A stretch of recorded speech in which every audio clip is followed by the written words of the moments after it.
शिक्षक द्या, शिक्षक द्या, शिक्षक द्या, साहेब आम्हाला शिक्षक द्या, शिक्षक द्या, शिक्षक द्या, साहेब आम्हाला शिक्षक द्या, शिक्षक द्या, शिक्षक द्या, साहेब आम्हाला. आम्ही वागतून शाळेतून आलो. आम्हाला एक शिक्षक आहे. आम्हाला एक शिक्षक द्या. आम्ही वागत इजारा म्हणून आलो आहे. आम्हाला एकच शिक्षक आहे म्हणून आमचं शिक्षण आमचं बुडत आहे. आम्हाला एक शिक्षक द्या.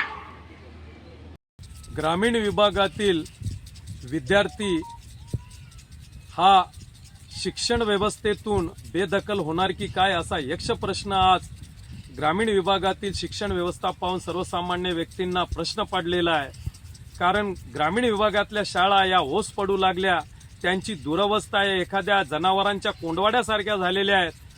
शैक्षणिक धोरणामध्ये शासनाच्या आमूलाग्र बदल व सुधारणा होणे अपेक्षित आहे. कारण आज शून्य शिक्षकी शाळेवर 6 महिन्याच्या प्रतिनियुक्तीवर शिक्षक देण्यात येतो. ज्या ठिकाणी 45 विद्यार्थ्यांची पटसंख्या आहे तिथे एकच शिक्षक व जिथे 15 विद्यार्थ्यांची पटसंख्या आहे तिथे 2 शिक्षक असा विरोधाभास निर्माण करणारं शैक्षणिक धोरण या राज्यात आहे.